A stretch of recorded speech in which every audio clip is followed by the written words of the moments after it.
शरद सुन पा रहे हैं मुझे आप? जी बिल्कुल सुन पा रहा हूं। ओके, आप बताइए शरद कोहली, क्या संकट है या आने वाला है, या सरकार जो कदम उठा रही है वो काफी है? बिल्कुल नमस्कार आपको, हमारा सभी पैनलिस्ट और व्यूअर्स को। बिल्कुल संकट देखिए, फिलहाल पैनिक की स्थिति ज्यादा है, संकट इतना नहीं है अभी।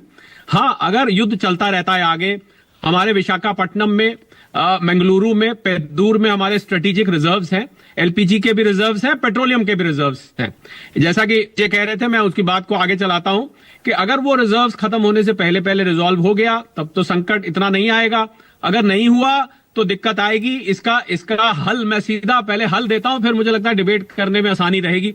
मुझे लगता है कि हमें तैयार रहना चाहिए, घरों को भी। अभी कोई ऐसी संकट नहीं है इलेक्ट्रिक इंडक्शन यूज करने के लिए, कमर्शियल को रेजिडेंशियल में कन्वर्ट करने के लिए, यूसेज को, परिवहन की आपने जो लिस्ट पढ़ी थी, ये लिस्ट इसी प्रकार से बनाई गई है कि इन ऑर्डर ऑफ प्रायोरिटी इसको देखा जाए। पर इसमें दो एस्पेक्ट हैं मानक। एक एस्पेक्ट है शॉर्टेज का, यानी कि सप्लाई जो है वो डिसरप्ट हो जाएगी, शॉर्ट हो जाएगी।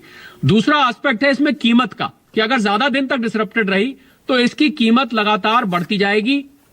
और होर्डर्स, इसमें अभी जो आपको सिचुएशन दिख रही है, ये होर्डर्स की वजह से दिख रही है।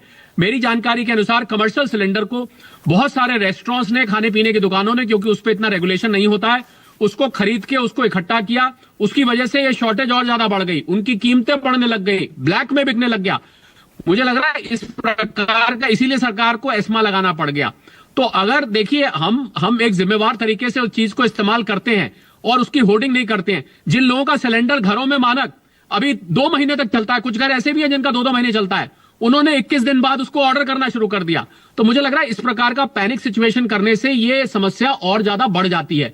तो अगर हम डिसिप्लिन तरीके से चलेंगे तो समस्या इतनी बड़ी नहीं आएगी। परंतु ये नहीं भूलना चाहिए माना कि एक जरूरी बात, कि युद्ध में हर दिन एक नया दिन होता है। ट्रंप साहब के बयान नए नए आते हैं। ईरान ने, जैसा आपने कहा, बोल दिया 1 लीटर नहीं निकलने देंगे। ट्रंप साहब ने कहा हम लड़ाई जीत गए। तो इस प्रकार के बयान जो आते हैं, ये लोगों को कंफ्यूज करते हैं। तो मुझे लग रहा है इसमें एक मैं सलाह दे।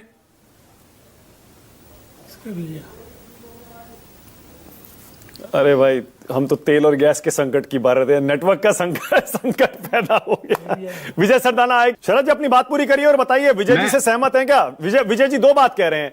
एक तो कह रहे हैं भैया इसमें सरकार का क्या रोल है, युद्ध करवाने में तो सरकार का, देश का कोई रोल नहीं है। तो ये जो संकट आया इसके लिए देश को और सरकार को जिम्मेदार नहीं ठहराना चाहिए। पर हां, वो ये भी कह रहे हैं कि बयान तो देना चाहिए था भैया। हो सकता है रशिया आपसे नाराज हो गया हो, अब आपको तेल ही ना दे, नहीं, आप लेने जाए तो। मैं पहली बात से तो सहमत हूं मानक कि इसमें इंडिया का क्या लेना है, दो देश आपस में लड़ रहे हैं, भारत का उसमें क्या लेना। दूसरी बात से मैं सहमत नहीं हूं। जरूरी नहीं कि हर बात पे जो है बयान देना जरूरी होता है। एक पॉलिसी में कुछ कॉन्फिडेंशियलिटी होती है।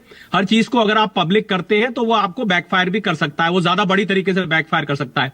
मैं एक सुझाव देना चाहूंगा मानक, और सुझाव यह है कि अभी जो क्राइसिस आपके सामने है, इसमें मैं चाहूंगा कि सरकार रोज सुबह एक ऑफिशियल बुलेटिन जारी करे।